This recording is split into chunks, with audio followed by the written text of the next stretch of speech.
কাইলৈ আমাৰ দেউতাৰ প্ৰথমটো শিক্ষক দিৱস।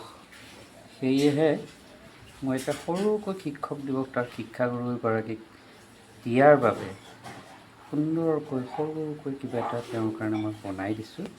মোৰ ল'ৰাটোক কেনেকৈ লাগিছে চাবচোন। এইটো ফ'ল্ড কৰিলে আকৌ এইটো এনেকৈ ইয়াতে হ'ব। এইটো দেখিছেনে? এনেকৈ ফ'ল্ড কৰি দিলে এইটো এনেকৈ কৰি তেতিয়া এটা পখিলা এটা দি দিছোঁ। এইটো ৱাটাৰফ্লাই এটা, মই ৱাটাৰফ্লাই এটা দি এনেকৈ বনাই দিছোঁ।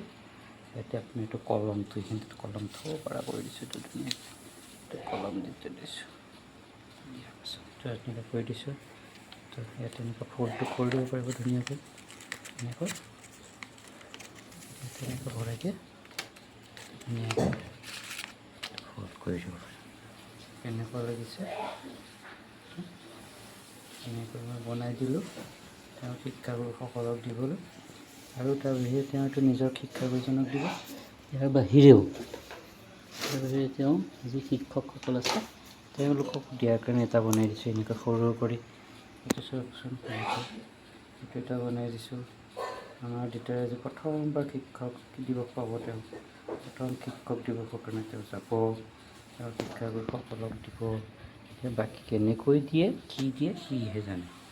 মই কৈছোঁ নমো এটা কৰি দিবলৈ, সি কয় নমস্কাৰ কৰি দিম। সেই বাকীখিনি সিহে জানে দেই। আপোনালোকে চাই কেনেকুৱা লাগিছে মোক এবাৰ জনাব দেই। ধন্যবাদ।